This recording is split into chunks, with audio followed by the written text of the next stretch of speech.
matatandaan ninyo mga kababayan, bago pumanhik sa langit ang Panginoong Hesus, pinagbilinan niya ang 11 apostol na kasama niya doon sa bundok.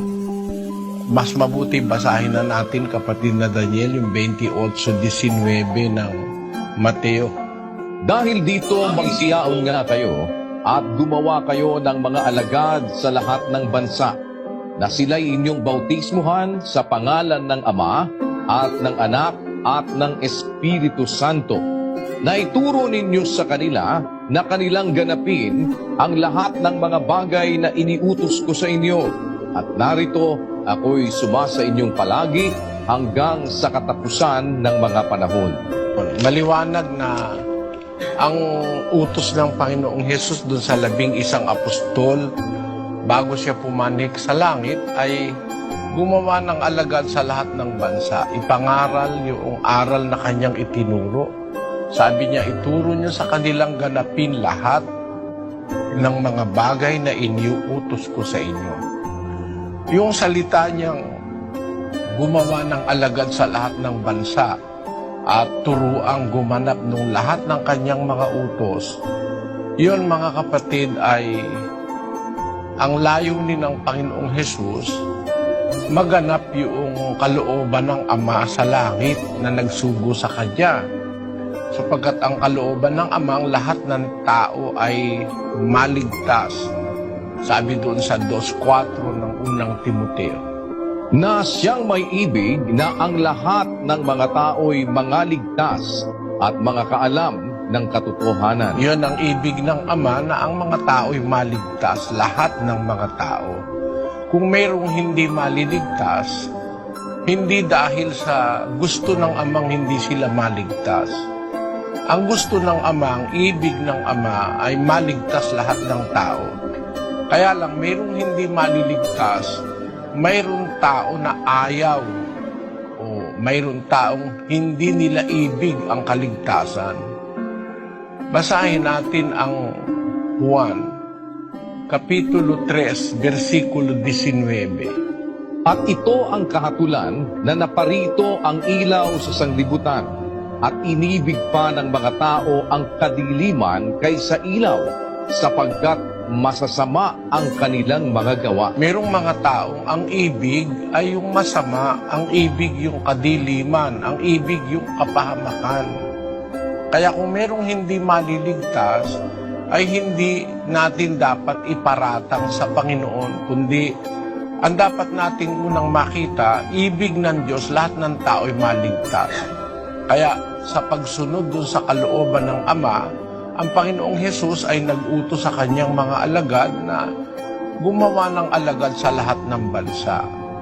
Pag sinabing lahat ng bansa, sa lahat ng mga tao, na turuang gumanap ng lahat ng kanyang mga utos, ang sabi ng Panginoong Hesus.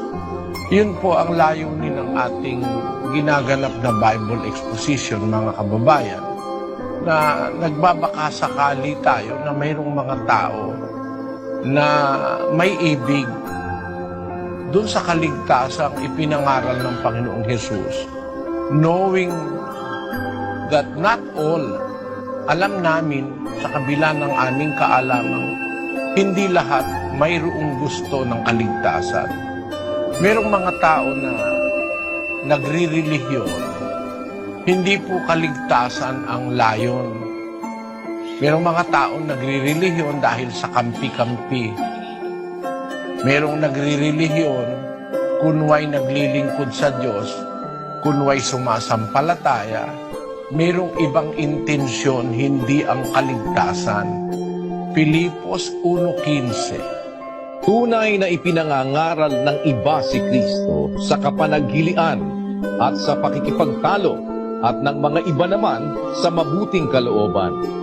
Datapwat itinatanyag ng iba si Kristo dahil sa pagkakampi-kampi, hindi sa pagtatapat, na ang iniisip ay dalhan ako ng kapighatian sa aking mga tanikala.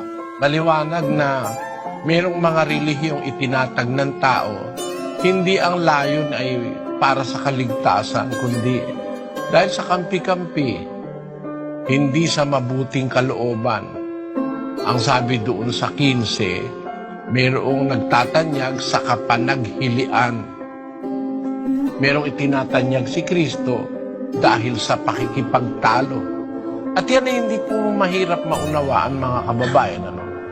Kasi makikita mo naman ngayon, alam naman ng mga taong ang droga ay masama eh. Nakakasira ng isip, nakakasira ng kalusugan, nakakasira ng katawan, nagiging salot ng sosyedad. Pero sa kabila ng alam ng taong masama yung droga, parang yung sigarilyo, alam naman ng mga tao masama yung sigarilyo, makikita mo meron pa rin nagsisigarilyo. Sa kabila ng mga ebidensyang umaapaw, kitang-kita na ang pagsisigarilyo ay pinanggagalingan ng mabibigat na karamdaman, mismong yung doktor na nakakaalam ng karamdaman, nagsisigarilyo rin. Yun ay isang pruweba na hindi lahat ng tao nakahilig sa tama. Hindi lahat ng tao nakahilig doon sa mabuti. Kung minsan, miski sirain niya na yung kanyang sarili, masunod lamang yung masasamang pita ng laman ng tao. Marami po kasing masasamang pita ng laman. At para maintindihan natin, isang maliwanag na ehemplo o example, yun lang pagkain eh. Alam na alam po ng tao na yung pagkain ng sobra, yung pagkain ng mga matatamis, makakasama sa katawan. Ngayon po, doon sa Dubai, ayon sa aking nakalap doon sa mga kapatid nating nurses sa Dubai, napakaraming porsyento ng tao sa Dubai may diabetes, kakakain ng matamis. Alam naman ng tao masama, kinakain pa rin niya. Kasi dahil doon sa pita ng laman, doon sa gusto ng laman, masarap kasi yung matamis, para bang nagpapakamatay na. At ang nakakapagtaka, Salamat po. yun namang sigarilyo, di naman masarap yun eh. Sa unang magsisigarilyo ka, uubuhin ka pa eh. Yung matamis, siguro, dahil nga matamis, kaya gusto. Masarap sa panlasa yung matamis. Pero yung iinom ka ng cup syrup, aabusuhin mo yung droga, hindi naman masarap yun eh.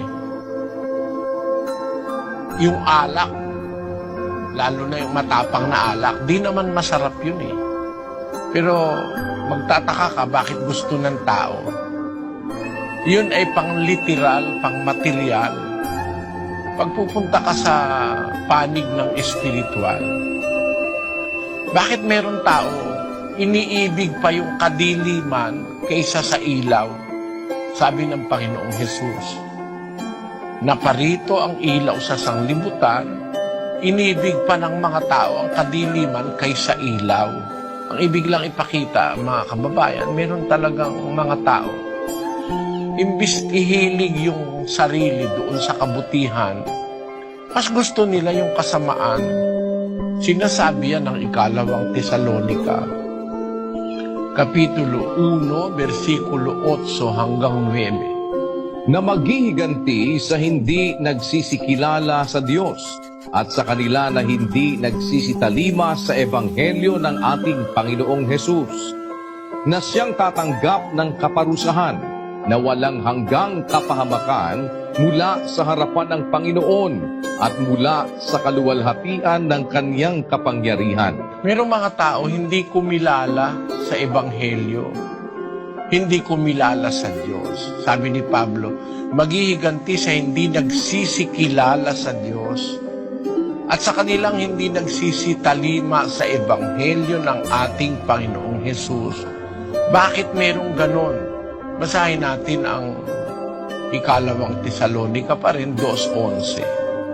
At dahil dito'y ipinadadala sa kanila ng Diyos ang paggawa ng kamalian upang magsipaniwala sila sa kasinungalingan, upang mangahatulan silang lahat na hindi nagsisampalataya sa katotohanan, kundi nangalugod sa kalikuan. Yun, maliwanag na hindi sila nagsisampalataya sa katotohanan, kundi nangalugod sila sa kalikuan. Kaya sila ipinadala ng Diyos sa delusion, sa paggawa ng kamalian, upang magsipaniwala sila sa kasinungalingan. In English it says, "For this cause God shall send them strong delusion, that they should believe a lie, that they might all be damned who believe not the truth, but had pleasure in unrighteousness." Meron mga tao ang kanilang pleasure, ang kaligayahan nila, yung kalikuan, yung mali, yung hindi tama. At yan ay hindi mahirap maunawaan, nakikita natin yan sa pang-araw-araw na buhay. Merong mga taong mas gustong gumawa ng mali kaysa ni Satanas na manggagawa ng lahat ng kasamaan. Sa ikalawang Timoteo 5, versikulo 15. Sapagkat ang mga iba'y nagsibaling na sa hulihan ni Satanas. Mga iba na nagbaling sa hulihan ni Satanas. Mayroong mga tao na si Satanas na ang sinusunod sa buhay. Nagbabaka sakali po tayo mga kapatid na sa ating ginagawang Bible exposition, pangangaral ng Ebanghelyo sa iba't ibang lugar, sa iba't ibang panig ng mundo, sa pamamagitan ng iba't ibang teknolohiya, makarating tayo sa mga taong mayroong mga pagnanasang makakita sa katotohanan at umalis sa kapangyarihan ng kasamaan. Ang amin pong ginagawa sa awa ng Panginoon, sa tulong ng Panginoon Diyos at sa suporta ng mga kapatid sa iglesia, kung saan-saan mang dako tayo ngayon naririnig, ay isang parang pagbabakasakali na meron pang mga taong ayaw nila ng masama, mas gusto nila yung mabuti. At ito ay ating matututunan sa Biblia.